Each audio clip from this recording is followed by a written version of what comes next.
Hello everyone, আমি Rishiyan. Welcome to mathematic Bengali. আশা করি তোমরা সবাই খুব ভালো আছো। তো আজকে আমরা ক্লাস 7 নিজে করি 11.2 এর 1 ও 2 এর দাগের প্রত্যেকটা অঙ্ক ডিটেলে স্টেপ বাই স্টেপ সলভ করব। তো চলো আজকের ক্লাসটা শুরু করা যাক। নিজে করি 11.2 এর 1 দাগের প্রশ্নটা কি বলছে, কোন ক্ষুদ্রতম ধনাত্মক পূর্ণ সংখ্যা দিয়ে গুণ করলে নিচের ভগ্নাংশগুলি পূর্ণবর্গ হবে। ঠিক আছে, তো 1 দাগের প্রশ্নে আমাদের এখানে কিছু ভগ্নাংশ দেওয়া আছে। যেই ভগ্নাংশগুলিকে কোন ক্ষুদ্রতম ধনাত্মক পূর্ণ সংখ্যা দিয়ে গুণ করলে এই ভগ্নাংশগুলি পূর্ণবর্গ হবে সেটা আমাদেরকে খুঁজে বের করতে হবে। তো 1 দাগের প্রশ্নের সব থেকে প্রথম ভগ্নাংশ কি? 64/147। তাহলে এই যে 64/147 এই ভগ্নাংশটিকে কোন ক্ষুদ্রতম ধনাত্মক পূর্ণ সংখ্যা দিয়ে গুণ করলে এই 64/147 একটি পূর্ণবর্গ হবে সেটা আমাদেরকে খুঁজে বের করতে হবে। তো এই প্রশ্নটা সমাধান করার জন্য সব থেকে প্রথম কাজ আমাদের কি হবে, এই 64/147 এই ভগ্নাংশটির লব অর্থাৎ 64 এবং হর অর্থাৎ 147 এদের উৎপাদকে বিশ্লেষণ করতে হবে। ঠিক আছে, তো আমরা এখানে দেখো রাফ এঁকে নিয়েছি। তো রাফের মধ্যে 64 আর 147-এর উৎপাদকে বিশ্লেষণ হবে।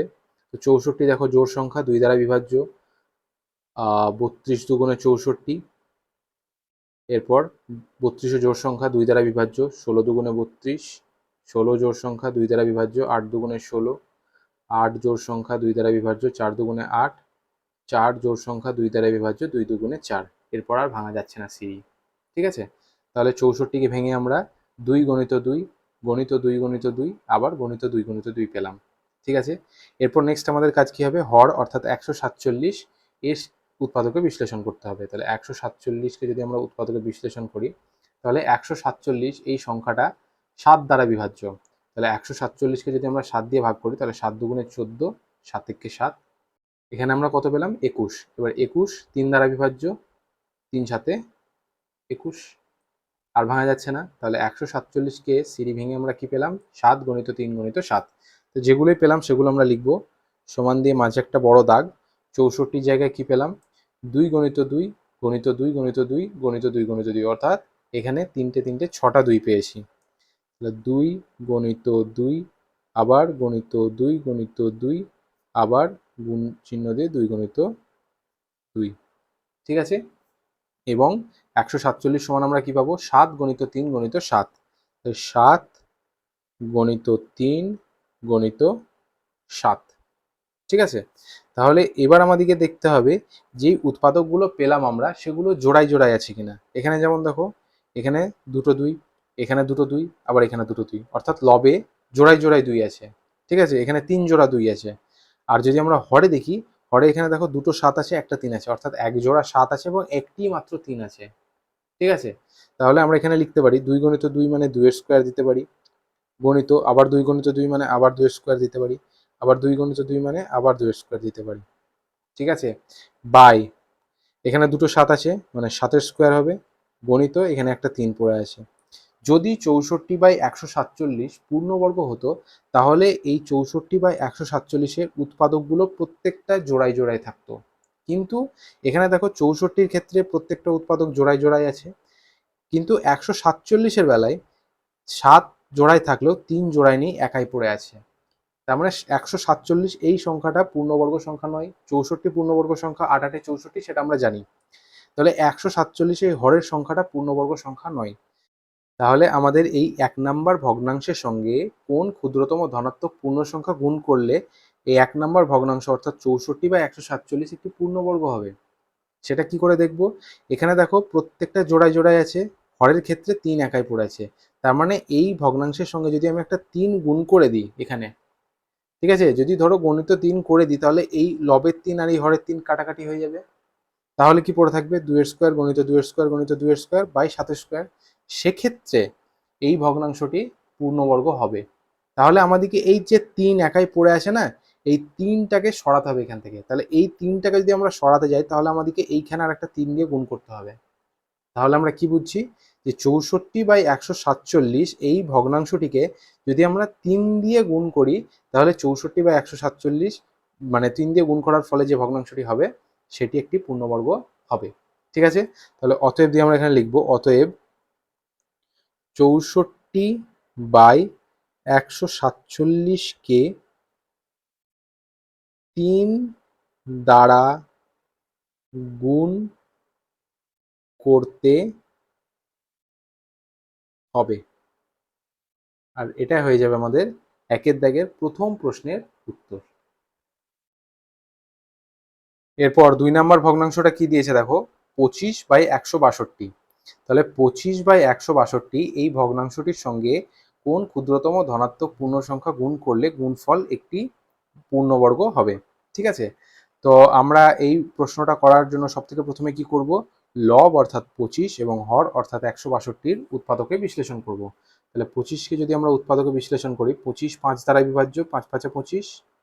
আর 162কে যদি আমরা সিঁড়ি ভাঙি তাহলে 162, জোড় সংখ্যা 2 দ্বারা বিভাজ্য, 8 দুগুণে 16, 2 একে 2, 81, 3 দ্বারা বিভাজ্য, 3 27 81, 27 ও 3 দ্বারা বিভাজ্য, 3 9 27, 9 3 দ্বারা বিভাজ্য, 3 3 9।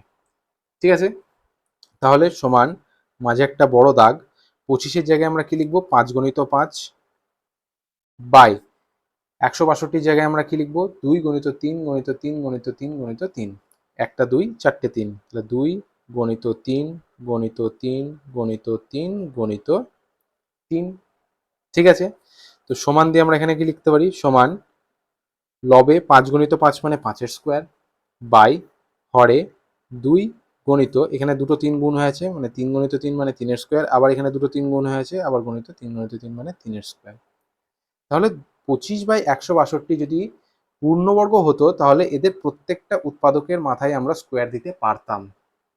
কিন্তু এখানে দেখো 162-র উৎপাদকের ক্ষেত্রে 3-এর স্কোয়ার গণিত 3-এর স্কোয়ার থাকছে, কিন্তু এখানে একটা 2 পড়ে থাকছে।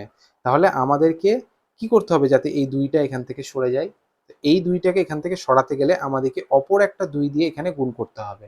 অর্থাৎ 25/162-কে যখন আমরা 2 দিয়ে গুণ করব, ঠিক আছে, তখন এই 2টা ক্যান্সেল হয়ে যাবে, কারণ এখানে 2 দিয়ে গুণ করা মানে কি, লবে 2 আবার এই হরে 2 কাটাকাটি হয়ে যাবে। এই 2টাকে সরাতে গেলে আমাদেরকে এইখানে 2 দিয়ে গুণ করতে হবে, অর্থাৎ 25/162-কে 2 দিয়ে গুণ করলে এই যে গুণফলটা হবে সেটা একটা পূর্ণবর্গ হবে। তাহলে আমরা এখানে অতএব দিয়ে কি লিখবো, অতএব 25/162-কে 2 দ্বারা গুণ করতে হবে। ঠিক আছে, আর এটা হয়ে যাবে আমাদের 2 নাম্বার প্রশ্নের উত্তর। এরপর 3 নাম্বার ভগ্নাংশটা কি দিয়েছে দেখো, 100/128। এখানেও সেম, আমরা কি করব, লব আর হরের উৎপাদকে বিশ্লেষণ করব।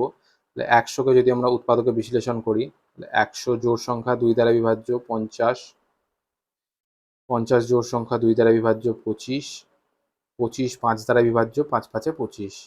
তাহলে 100-কে উৎপাদকে বিশ্লেষণ করে আমরা কি পেলাম, 2 গণিত 2 গণিত 5 গণিত 5।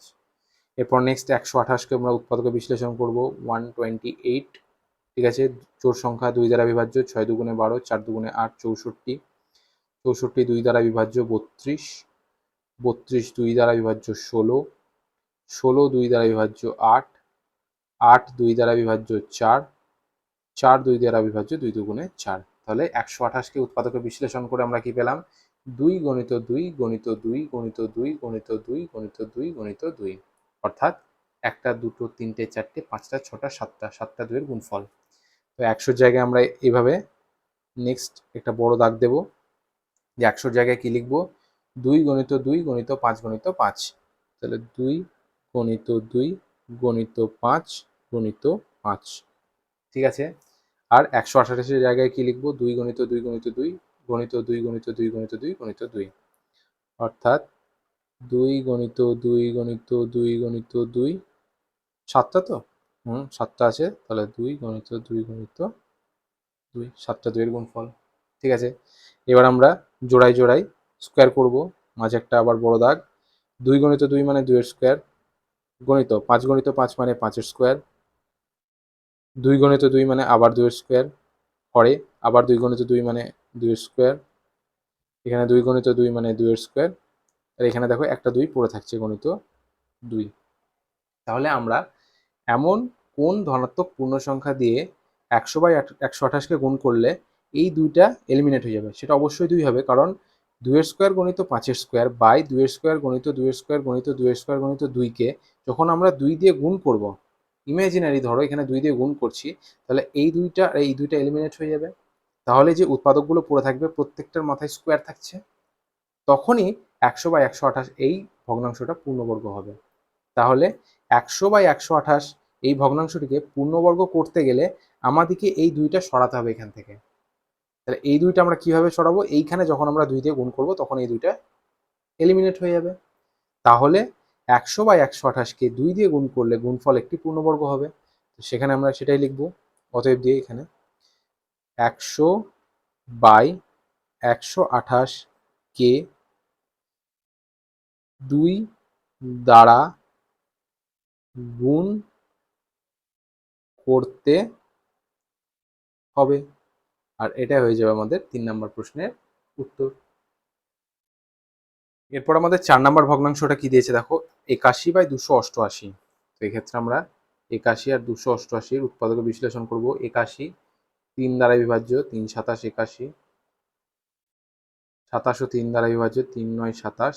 9 3 দ্বারা বিভাজ্য, 3 3 9। তাহলে 81 সমান আমরা কি পেলাম? 3 × 3 × 3 × 3। ঠিক আছে।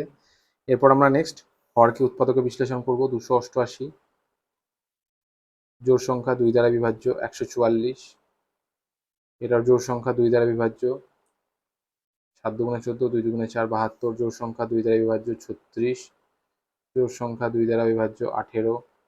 জোড় সংখ্যা 2 দ্বারা বিভাজ্য, 9। 9 3 দ্বারা বিভাজ্য, 3 3 9। ঠিক আছে। তাহলে 288 সমান আমরা কি পেলাম? 2 × 2 গণিত 2 × 2 গণিত 2 × 3 × 3। ঠিক আছে। এখানে সমান দেব, মাঝে লম্বা একটা দাগ। ঠিক আছে। এরপর আমরা 81 সমান কি পেয়েছি? এখানে 3 × 3 গণিত 3 × 3। 3 গণিত 3 গণিত 3 গণিত 3। আর 288 সমান কি পেয়েছি? 2 × 2 গণিত 2 আবার গণিত 2 গণিত 2 গণিত 3 গণিত 3। তাহলে 2 গণিত 2 গণিত 2 গণিত 2 গণিত 2, 5টা 2 আর 2টো 3 গণিত 3 গণিত 3। ঠিক আছে। সমান মাঝে একটা আবার বড় দাগ। 3 গণিত 3 মানে 3-এর স্কোয়ার, গণিত এই 3 গণিত 3 মানে আবার 3-এর স্কোয়ার। এখানে 2 গণিত 2 মানে হরে 2-এর স্কোয়ার, আবার 2 গণিত 2 মানে আবার 2-এর স্কোয়ার। ঠিক আছে। এখানে দেখো একটা 2 পড়ে থাকছে, গণিত 2, আবার এখানে 3 গণিত 3 মানে 3-এর স্কোয়ার। ঠিক আছে। আমরা এখানে কি দেখতে পাচ্ছি? লবে 3-এর মাথায় স্কোয়ার, গণিত 3-এর মাথায় স্কোয়ার। হরেও দেখো 2-এর মাথায় স্কোয়ার, গণিত 2-এর মাথায় স্কোয়ার। এখানেও 3-এর মাথায় স্কোয়ার আছে, কিন্তু এখানে একটা 2 পড়ে আছে। তাহলে এই দুইটাকে সরাতে গেলে আমাদেরকে কি করতে হবে? এখানে আর একটা 2 দিয়ে গুণ করতে হবে। এখানে যদি আমরা 2 দিয়ে গুণ করে দিই তাহলে এই দুইটা এলিমিনেট হয়ে যাবে। ঠিক আছে। তাহলে সেক্ষেত্রে 81/288-কে 2 দিয়ে গুণ করলে গুণফল একটি পূর্ণবর্গ হবে। তাহলে অতএব দিয়ে আমরা এখানে কি লিখব? 81/288-কে 2 দ্বারা গুণ করতে হবে। ঠিক আছে। আর এটাই হয়ে যাবে আমাদের উত্তর। এরপর 2 দাগের প্রশ্নটা কি বলছে দেখো, কোন ক্ষুদ্রতম ধনাত্মক পূর্ণ সংখ্যা দিয়ে ভাগ করলে নিচের ভগ্নাংশগুলি পূর্ণবর্গ হবে? ঠিক আছে। তো এখানেও কিছু ভগ্নাংশ দেওয়া আছে, যে ভগ্নাংশগুলিকে কোন ক্ষুদ্রতম ধনাত্মক পূর্ণ সংখ্যা দিয়ে ভাগ করলে, আগের প্রশ্নে গুণ করতে বলছিল, এই প্রশ্নতে ভাগ করতে বলছে। তো আমাদের সব থেকে প্রথম ভগ্নাংশ কি বলছে দেখো, 450/625। প্রসেস আমাদের সেম হবে। প্রথমে আমরা কি করব? লব আর হরের উৎপাদকে বিশ্লেষণ করব। তাহলে 450 উৎপাদকে বিশ্লেষণ করে কি পাই দেখি। 450 জোড় সংখ্যা 2 দ্বারা বিভাজ্য, 2 দুগুণে 4, 25 দুগুণে 50, 225। 3 দ্বারা বিভাজ্য, 3 7 21, 3 5 15, 75, 7 আর 5 12, 3 দ্বারা বিভাজ্য, 3 দুগুণে 6, 3 5 15, 25, 5 দ্বারা বিভাজ্য, 5 5 25। ঠিক আছে। 450-কে উৎপাদকে বিশ্লেষণ করে আমরা কি পেলাম? 2 গণিত 3 গণিত 3 গণিত 5 গণিত 5। ঠিক আছে। এরপর নেক্সট 625। 6 2 5, 6 2 8, 8 5 13। 3 দ্বারা বিভাজ্য হবে না, 5 দিয়ে হবে। 5 125, 625 হয়। আবার 5 দিয়ে ভাগ যাবে 125, 5 25 125, 5 5 25। ঠিক আছে। তাহলে 625 সমান আমরা কি পেলাম? 5 গণিত 5 গণিত 5 গণিত 5। ঠিক আছে। তো এইখানে এইভাবে আমরা একটা বড় দাগ দেবো। 450কে উৎপাদকে ভেঙে আমরা কি পেয়েছি? 2 গুণিত 3 গুণিত 3 গুণিত 5 গুণিত 5, 2 গুণিত 3 গুণিত 3 গুণিত 5 গুণিত 5, ঠিক আছে। আর 625 সমান আমরা কি পেয়েছি? 5 গুণিত 5 গুণিত 5 গুণিত 5, 5 গুণিত 5 গুণিত 5 গুণিত 5, ঠিক আছে। সমান মাঝে আবার একটা বড় দাগ, 2 গণিত 3 গুণিত 3 মানে কি? 3 গুণিত 3 মানে 3 স্কোয়ার, গণিত 5 গুণিত 5 মানে 5 স্কোয়ার, ঠিক আছে। আবার এখানে 5 গুণিত 5 মানে আবার 5 স্কোয়ার, গণিত আবার 5 গুণিত 5 মানে এখানেও 5 স্কোয়ার, ঠিক আছে। তাহলে যদি 450/625 পূর্ণবর্গ হতো, এর প্রত্যেকটা উৎপাদকের মাথায় আমরা স্কোয়ার দিতে পারতাম, কিন্তু লবে তোমরা দেখতে পাচ্ছ এখানে একটা 2 ফাঁকা পড়ে আছে বা এর মাথায় স্কোয়ার নেই, একে একাই পড়ে আছে এখানে। সেক্ষেত্রে আমরা কি করলে এই 2টাকে এলিমিনেট করতে পারি? সেক্ষেত্রে আমরা যদি 2 গণিত 3 স্কোয়ার গণিত 5 স্কোয়ার বাই 5 স্কোয়ার গণিত 5 স্কোয়ারকে 2 দিয়ে ভাগ করে দিই, অর্থাৎ 2 দিয়ে ভাগ করা মানে কি? এখানে হরে 2 চলে আসবে, তাহলে হরে যদি 2 চলে আসে তাহলে এই হরের 2 আর এই লবের 2 কেটে যাবে, তাহলে কি পড়ে থাকবে? 3 স্কোয়ার গণিত 5 স্কোয়ার বাই 5 স্কোয়ার গণিত 5 স্কোয়ার, অর্থাৎ প্রত্যেকটা উৎপাদকের মাথায় স্কোয়ার পেয়ে যাবো তখন আমরা। এই 2টাকে যদি আমরা কোনোভাবে সরিয়ে দিই এখান থেকে, তাহলে প্রত্যেকটা উৎপাদকের মাথায় স্কোয়ার থাকবে, সেক্ষেত্রে এই ভগ্নাংশটা পূর্ণবর্গ হবে। অর্থাৎ 450/625কে যদি আমরা 2 দিয়ে ভাগ করি, তাহলে সেক্ষেত্রে যে ভগ্নাংশটা আমরা পাবো সেটা পূর্ণবর্গ হবে, ঠিক আছে। তো অতএব আমরা লিখবো এখানে 450/625 কে 2 দ্বারা ভাগ করতে হবে, ঠিক আছে। আর এটাই হয়ে যাবে আমাদের উত্তর। এরপর 2 দাগের ভগ্নাংশটা কি দিয়েছে দেখো, 320/121, লবে 320 হরে 121। আমরা প্রথমে কি করব? উৎপাদকে বিশ্লেষণ করব। 320 জোড় সংখ্যা 2 দ্বারা বিভাজ্য 160 হবে, 160 জোড় সংখ্যা 2 দ্বারা বিভাজ্য 80 হবে, 80 জোড় সংখ্যা 2 দ্বারা বিভাজ্য 40 হবে, 40 জোড় সংখ্যা 2 দ্বারা বিভাজ্য 20 হবে, 20 জোড় সংখ্যা 2 দ্বারা বিভাজ্য 10 হবে, 10 ও 2 দ্বারা বিভাজ্য 5 হবে, ঠিক আছে। 320কে উৎপাদকে বিশ্লেষণ করে আমরা কি পেলাম? 2 গণিত 2 গণিত 2 গণিত 2 গণিত 2 গণিত 2 গণিত 5, ঠিক আছে। এবার আমরা 121কে সিঁড়ি ভাঙবো, উৎপাদকে বিশ্লেষণ করব। 121 11 দ্বারা বিভাজ্য, তাহলে 11 দিয়ে 121কে ভাগ করলে ভাগফল হয় 11, অর্থাৎ 121 সমান আমরা কি পেলাম? 11 গণিত 11 সমান মাঝে একটা বড় দাগ দিলাম, ঠিক আছে। 320 সমান আমরা কি পেলাম? 2 গণিত 2 গণিত 2 গণিত 2 গণিত 2 গণিত 2 গণিত 5, ঠিক আছে। সেটাই আমরা লিখবো 2 গণিত 2 গণিত 2 গণিত 2 গণিত 2 গণিত 2 গণিত 5, ঠিক আছে। আর 121 সমান আমরা কি পেলাম? 11 গণিত 11, ঠিক আছে। সমান মাঝে একটা আবার বড় দাগ, 2 গণিত 2 মানে কি? 2 এর স্কোয়ার, গণিত আবার 2 গণিত 2 মানে 2 এর স্কোয়ার, গণিত আবার 2 গণিত 2 মানে 2 এর স্কোয়ার। আর এখানে 5টা শুধু পড়ে আছে, তাহলে গণিত 5 বাই 11 গণিত 11 মানে 11 তার স্কোয়ার, ঠিক আছে। এখানে দেখো লবে 2 এর মাথায় স্কোয়ার আছে, এখানেও 2 এর মাথায় স্কোয়ার আছে, এখানেও 2 এর মাথায় স্কোয়ার আছে, এখানে হরে 11 মাথায় স্কোয়ার আছে, পড়ে আছে শুধু 5 একাই। তাহলে এই 5টাকে যদি আমরা সরিয়ে দিতে পারি, তাহলে যে ভগ্নাংশটা পাবো সেটা অবশ্যই একটা পূর্ণবর্গ হবে, ঠিক আছে। তো 5টাকে আমরা কিভাবে ছড়াবো? যদি আমরা 2 এর স্কোয়ার গণিত 2 এর স্কোয়ার গণিত 2 এর স্কোয়ার গণিত 5 বাই 11 স্কোয়ারকে 5 দিয়ে ভাগ করে দিই, অর্থাৎ হরে একটা 5 দিয়ে গুণ, 5 দিয়ে ভাগ মানে কি? 11 সঙ্গে 5 গুণ, ঠিক আছে। হরে গুণ মানে এই ভগ্নাংশটার সঙ্গে ভাগ, ভগ্নাংশটার সঙ্গে যখন আমরা কোনো সংখ্যা ভাগ করব, তার মানে এটা বুঝে নেবে যে হরের সঙ্গে তার গুণ হবে। তো হরে 11 সঙ্গে যদি আমরা গণিত 5 করে দিই, তাহলে 5 5 এলিমিনেট হয়ে যাবে। তাহলে যেটা পড়ে থাকবে সেটা কি হবে? 2 এর স্কোয়ার গণিত 2 এর স্কোয়ার গণিত 2 এর স্কোয়ার বাই 11 স্কোয়ার। তাহলে সেক্ষেত্রে যে ভাগফলটা আসবে সেটা অবশ্যই পূর্ণবর্গ হবে, তো সেটাই আমরা বলছি এখানে অতএব দিয়ে। অতএব 320/121কে 5 দ্বারা ভাগ করতে হবে, আর এটা হয়ে যাবে আমাদের 2 দাগের 2 নাম্বার প্রশ্নের উত্তর।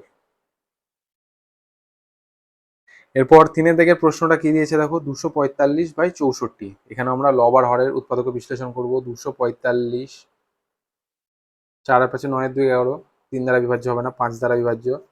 5 4 20, 5 9 45, 49 হচ্ছে 49, 7 7 49। তাহলে 245কে উৎপাদকে বিশ্লেষণ করে আমরা কি পেলাম, 5 × 7 × 7। এরপর নেক্সট আমাদের কথা আছে 64 হরে। তাহলে 64কে উৎপাদকে বিশ্লেষণ করব। 64 জোড় সংখ্যা 2 দ্বারা বিভাজ্য 32, 32 জোড় সংখ্যা 2 দ্বারা বিভাজ্য 16, 16 জোড় সংখ্যা 2 দ্বারা বিভাজ্য 8, 8 2 দ্বারা বিভাজ্য 4, 4 ও 2 দ্বারা বিভাজ্য 2 2 4। তাহলে 64কে উৎপাদকে বিশ্লেষণ করে আমরা কি পেলাম, 2 × 2, আবার গণিত 2 × 2, আবার গণিত 2 × 2। ঠিক আছে, তো সমান মাঝে একটা বড় দাগ। 245কে ভেঙে আমরা কি পাবো, 5 × 7 × 7, 5 × 7 × 7 বাই 64কে ভেঙে আমরা কি পেলাম, 2 × 2 × 2 × 2 × 2 × 2, 2 × 2 × 2 × 2 গণিত 2 × 2, অর্থাৎ টোটাল 6টা 2 এর গুণফল সমান 5 × 7 × 7কে আমরা কিভাবে লিখতে পারি, 5 × 7 × 7 মানে কি, 7 × 7 মানে 7 স্কোয়ার, বাই এখানে দেখো দুটো এক জোড়া 2, 2 × 2 মানে 2 স্কোয়ার, গণিত এখানে এক জোড়া 2, 2 স্কোয়ার, আবার এখানে এক জোড়া 2, গণিত 2 স্কোয়ার। ঠিক আছে, তাহলে দেখো 245/64কে উৎপাদকে বিশ্লেষণ করার ফলে যে উৎপাদকগুলো পেলাম সেগুলোর প্রত্যেকটার মাথায় স্কোয়ার আছে এক্সেপ্ট এই লবে 5-এর মাথায় ছাড়া। অর্থাৎ লবে 5 শুধুমাত্র এখানে একা পড়ে আছে, বাকি প্রত্যেকটা জোড়ায় জোড়ায় আছে প্রত্যেকটা উৎপাদক। তো সেক্ষেত্রে আমাদের কি করতে হবে, এই 5টাকে সরাতে হবে এখান থেকে। এই 5টাকে যদি আমরা এই লব থেকে সরাতে পারি তাহলে এই যে উৎপাদকটা থাকবে প্রত্যেকটা উৎপাদক স্কোয়ার হবে এবং আলটিমেটলি আমাদের ভগ্নাংশটাও পূর্ণবর্গ হবে। তাহলে এই 5টাকে আমরা কিভাবে সরাবো, এই ভগ্নাংশটাকে যদি আমরা 5 দিয়ে ভাগ করে দিই তাহলে এই 5টা এলিমিনেট হয়ে যাবে। 5 দিয়ে ভাগ করা মানে কি, এই হরের সঙ্গে 5 গুণ করা। ঠিক আছে, এই 5 দিয়ে ভাগ করা মানে কি, হরের সঙ্গে 5 গুণ করা। তাহলে 5 5 এলিমিনেট হয়ে যাবে। তাহলে কি পড়ে থাকবে, 7 স্কোয়ার বাই 2 স্কোয়ার গণিত 2 স্কোয়ার গণিত 2 স্কোয়ার। তো সেক্ষেত্রে ভাগফলটা অবশ্যই পূর্ণবর্গ হবে। তাহলে এই ক্ষেত্রে আমরা কি করব, 245/64কে 5 দ্বারা ভাগ করব এবং তার ফলে যে ভগ্নাংশটা হবে ভাগফল সেটা অবশ্যই পূর্ণবর্গ হবে। তাহলে অতএব আমরা এখানে দিয়ে লিখব 245/64কে 5 দ্বারা ভাগ করতে হবে। ঠিক আছে, এরপর 4 দাগের ভগ্নাংশটা কি দিয়েছে দেখো, 243/144। তাহলে 243/144কে আমরা এখানে উৎপাদকে বিশ্লেষণ করব। 243কে উৎপাদকে বিশ্লেষণ করে কি পাই দেখি, 4 3 7 আর 2 9 মানে 3 দ্বারা বিভাজ্য, 3 8 24, 3 1 3 81, 81 3 দ্বারা বিভাজ্য, 3 7 81, 27 3 দ্বারা বিভাজ্য, 3 9 27, 9 ও 3 দ্বারা বিভাজ্য, 3 3 9। তাহলে 243কে উৎপাদকে বিশ্লেষণ করে আমরা কি পেলাম, 3 × 3 × 3 × 3 × 3। ঠিক আছে, এরপর নেক্সট আছে কত, 144। তাহলে 144কে যদি আমরা উৎপাদকে বিশ্লেষণ করি তাহলে কি পাবো, 144 জোড় সংখ্যা 2 দ্বারা বিভাজ্য, 7 2 × 14, 2 2 × 4 72, জোড় সংখ্যা 2 দ্বারা বিভাজ্য 36, 36 জোড় সংখ্যা 2 দ্বারা বিভাজ্য 18, 2 দ্বারা বিভাজ্য 9, 9 বিজোড় সংখ্যা 3 দ্বারা বিভাজ্য, 3 3 9। তাহলে 144কে উৎপাদকে বিশ্লেষণ করে আমরা কি পেলাম, 2 × 2, আবার গণিত 2 × 2, আবার 3 × 3। ঠিক আছে, তো সেটাই লিখবো আমরা এখানে। সমানটা একটু নিচে দিই, মাঝে একটা বড় দাগ। 243-এর জায়গায় আমরা কি পেলাম, 3 × 3 × 3 × 3 × 3, অর্থাৎ টোটাল 5টা 3, 3 × 3 × 3 × 3 × 3, 5টা 3 এর গুণফল। আর 144-এর জায়গায় কি লিখবো, 2 × 2 × 2 গণিত 2 × 3 × 3, 2 × 2 × 2 গণিত 2 × 3 × 3।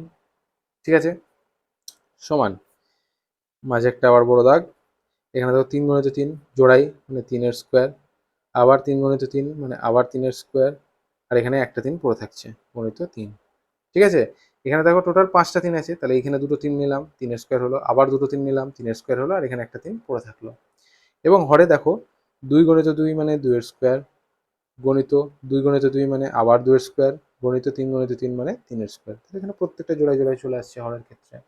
ঠিক আছে, তাহলে আমরা এখানে কি দেখতে পাচ্ছি যে প্রত্যেকটা উৎপাদকের মাথায় স্কোয়ার আছে এক্সেপ্ট লবে 3 ছাড়া। এই লবে যে 3টা পড়ে আছে এই 3-এর মাথায় স্কোয়ার নেই, বাকি প্রত্যেকটা উৎপাদকের মাথায় স্কোয়ার আছে। যদি 243 বা 144 পূর্ণবর্গ হতো তাহলে এদের প্রত্যেকটা উৎপাদকের মাথায় আমরা স্কোয়ার দিতে পারতাম। যেহেতু 243 বা 144 পূর্ণবর্গ নয় সেই জন্য এখানে একটা 3 পড়ে আছে। আমরা যদি এই 3টাকে এখান থেকে সরিয়ে দিই তাহলে যেই ভগ্নাংশটা পাবো সেটা অবশ্যই পূর্ণবর্গ হবে। ঠিক আছে, তাহলে এই 3টাকে এখান থেকে সরাতে গেলে আমাদেরকে কি করতে হবে?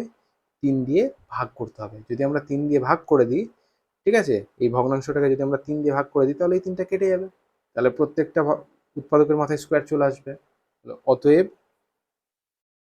243 বাই 144 কে 3 দ্বারা ভাগ করতে হবে। ক্লাস 7-এ নিজে করি 11.2 এখানেই শেষ হলো, যেখানে আমরা নিজে করি 11.2-এর 1-এর ও 2-এর দাগের প্রত্যেকটা অঙ্ক ডিটেলে স্টেপ বাই স্টেপ সলভ করলাম। যদি তোমাদের ক্লাসটা ভালো লেগেছে প্লিজ লাইক করো, নিজের ক্লাসমেটসদের সঙ্গে শেয়ার করো আর অবশ্যই সাবস্ক্রাইব করো। Thank you.